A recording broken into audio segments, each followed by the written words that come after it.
Donc nous nous retrouvons pour parler de production de vidéos, qui était également un des objectifs du projet. Pour répondre à cet objectif, un certain nombre des partenaires du projet se sont équipés avec du matériel de captation, caméscope, microphone, régie audio, régie vidéo, station de montage. L'idée étant au départ, comme on n'était pas sûr qu'il y aurait beaucoup d'utilisation, que ces matériels soient mutualisés. Malgré tout, certains ont décidé de s'équiper en propre. Un tel matériel, ça suppose bien sûr de s'y familiariser. On fait tous des vidéos à titre perso, mais de là à produire quelque chose de qualité, d'une qualité suffisante pour être mise en ligne ou utilisé à titre professionnel, c'est autre chose. Donc tout ça, ça nécessite de la formation. Alors il vient de nous quitter, mais je tiens quand même à remercier Charles de s'être beaucoup mobilisé pour essayer de nous enseigner de bons préceptes, de bons principes au cours de ce projet pour réaliser un certain nombre de produits vidéo. Alors pour parler de vidéo, nous retrouvons Claude Montariol de l'IFIP que nous avons déjà eu sur ce plateau, dans la mesure où Claude a fait produire par ses équipes des vidéos pour illustrer le site web de l'IFIP. Alors Claude, l'intérêt de l'IFIP pour le projet sur les vidéos, vous aviez déjà des idées ? Donc on avait déjà testé un peu l'image, je dirais, mais le projet pour nous était vraiment l'occasion de mettre le pied à l'étrier et d'aller plus loin dans la production, dans l'autonomie. Et c'est vrai que le projet, avec notamment le partenariat avec AgroSub Dijon, nous a permis d'aller jusqu'à la mise en ligne de vidéos. Maintenant, il y en a une quinzaine sur notre site web qui était en pleine refonte, donc c'était aussi dans le cadre de cette réflexion. Et donc notre métier en tant qu'institut, c'est vraiment que les acteurs du terrain puissent s'approprier le savoir. Donc on organise assez régulièrement des journées techniques et le regret c'était de ne pas pouvoir les stocker et les mettre à disposition de tous les acteurs qui ne pouvaient pas être là, notamment au SPACE ou lors de notre congrès les journées de la recherche porcine. Donc au cours des 2 ans, en fait le projet a été pour nous non pas d'acquérir le matériel puisque ça reste en perspective, mais d'échanger avec les différents partenaires et puis d'apprendre et de réfléchir à ce qu'on pouvait faire nous-mêmes. Voilà. Alors vous avez parlé de soucis d'autonomie, vous avez parlé d'apprentissage. Ça s'est traduit comment pour vous? Par de la formation de personnel, par des acquisitions de logiciels? Effectivement, au niveau des partenaires, AgroSub Dijon avait une expérience qui nous a facilité finalement la formation. Il y a eu des formations dans le cadre du projet en petite équipe. Donc les infographistes chez nous qui manient davantage les outils de l'écrit sont passés à la manipulation du son et de l'image.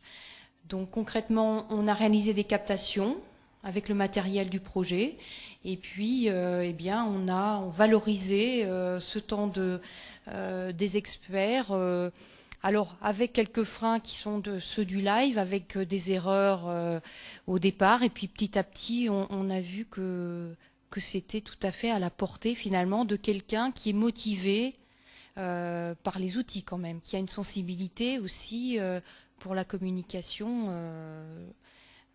par l'image. Voilà. Alors je crois que vous nous avez dit qu'à ce jour, il y avait une quinzaine de réalisations qui étaient déjà en ligne.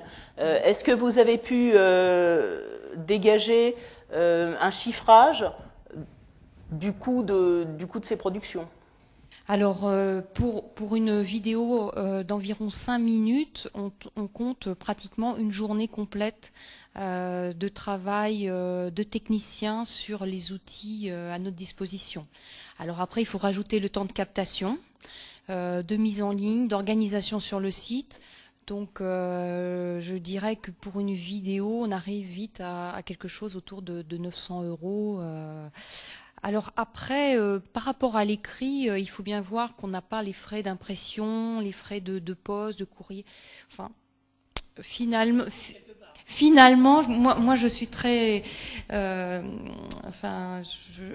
pense que effectivement, ça peut paraître coûteux, mais à partir du moment où on aura mis petit à petit, on aura créé une banque un peu de vidéos, c'est un moyen incontournable pour le futur pour diffuser l'information. Et alors, lorsque nous avons un petit peu échangé en préparation de cette émission, vous m'avez parlé de freins lorsque vous avez évoqué la mise en ligne de certaines vidéos que vous aviez tournées. Est-ce que vous pouvez nous en dire un petit peu plus ? Alors le frein qu'on a pu rencontrer, c'est finalement le droit à l'image. Alors nous, on a filmé essentiellement nos experts, et c'est vrai qu'ils ne sont pas encore complètement favorables à comment dire, à ce que leur image soit sur le web. Mais bon, je pense que ça, c'est des contraintes qui vont se lever parce que ça va devenir également quelque chose de très courant, notamment au niveau d'une génération qui va arriver, qui va être très familiarisée avec le fait de mettre son image sur le web. Donc ça, je suis assez optimiste. Et puis bon, les premières vidéos sont toujours un peu plus difficiles à faire accepter. Bon, après, il y a quelques freins, je dirais, techniques. Enfin, il faut être très vigilant sur le son. Sur le son, je remets mon micro. Bon, l'image, c'est presque moins important pour nous. Enfin, voilà, le son, pour que ça soit très compréhensible, puisque c'est des vidéos qui vont soit utiles et qui doivent être compréhensibles. Donc, une fois que vous aurez surmonté ces freins, en particulier sur les problèmes de droit à l'image, maintenant que vous avez un peu pris la décision de devenir complètement autonome en poussant jusqu'à l'équipement propre, on peut dire que l'IFIP a encore de nombreux projets de réalisation de vidéos. Alors oui, parce que là, en fait, on a fait quelque chose qui était de la captation de live. Alors la prochaine étape, c'est un projet qui est assez ambitieux d'outils multimédia, qui est la rénovation de notre mémato de l'éleveur de porc, où on aimerait vraiment créer des séquences filmées de mise en pratique de techniques d'élevage. Donc ça veut dire travailler plus sur un scénario, aller filmer en élevage, donc dans notre station en Bretagne. Et donc là, il va falloir travailler avec les cochons, etc. Donc ça, c'est encore une étape, avec un éclairage néon. Et donc ça, c'est un projet qu'on va enclencher dès l'année prochaine. Voilà. Et est-ce qu'on fera signer aux cochons des autorisations de prise de vue ? Ça sera plus simple. Merci Claude d'être revenu sur notre plateau. Nous allons dans quelques instants passer au thème suivant de cette émission, dont l'émission est elle-même une illustration, à savoir la web télé.